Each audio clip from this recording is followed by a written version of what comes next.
Hi guys, তো আজকে হচ্ছে শিবরাত্রি। তো 15 তারিখও পড়েছিল, 16 তারিখও পড়েছিল। তো আমি আজকে সোমবার এটা করছি। তো এখন যাচ্ছি আমি শিববাড়িতে শিব পুজো করতে। এইটা হচ্ছে আমার পুরো লোকটা। কেমন লাগছে অবশ্যই আমাকে সেটা তোমরা কমেন্টে জানিও। বাই। তো আরেকটা সেখানে গিয়ে তোমাদের সাথে দেখা হবে। টাটা। তো সেখানে আমি পৌঁছে পুজোর যে জিনিসগুলো লাগবে সেগুলো আমি রেডি করে নিয়েছিলাম। আমার বাড়ি যেহেতু অনেকটাই দূরে, তার জন্য সেগুলো আমাকে পুতলে করে নিয়ে যেতে হয়েছিল সেখানে। আর আমি যেহেতু অনেক ছোট থেকে পুজো করি, সব কিছুই জানি, তবে এখানে পুরোহিত মশাই বলে দিচ্ছিল। তো আমার সেটা অনেক ভালো লেগেছে। কিন্তু পুরোহিত মশাই যেই পুজো করতে চায় না কেন, তাকে সবগুলো পারুক বা না পারুক সবাইকে দেখিয়ে দিচ্ছিল।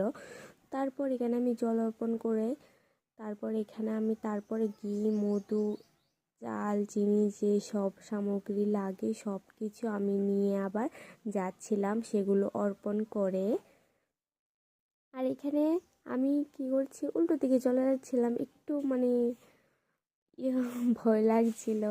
তো আমি যেহেতু একা গিয়েছিলাম, তারপর এখানে 7টা পাক ঘুরতে হয়, আমি সেটাই করছিলাম এখানে।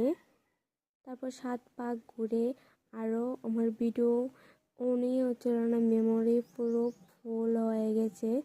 তো আর আমি তো পুজো করছিলাম আর আসতেও পারবো না। তারপর পুজো টুজো করে এখানে আমি অনেকক্ষণ বসেছিলাম। পুজো টুজো সেরে আমি এখানে অনেক ফটো ভিডিও করে নিচ্ছি।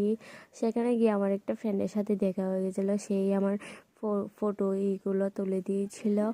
তো এখানে আমি পুজো টুজো করে এখানে আমি বসেছিলাম ঠাকুরের সামনে।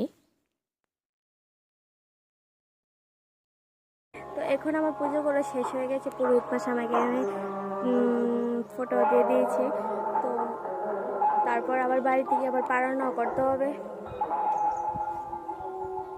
তো বাড়ি থেকে আবার তোমাদের সাথে দেখা হবে।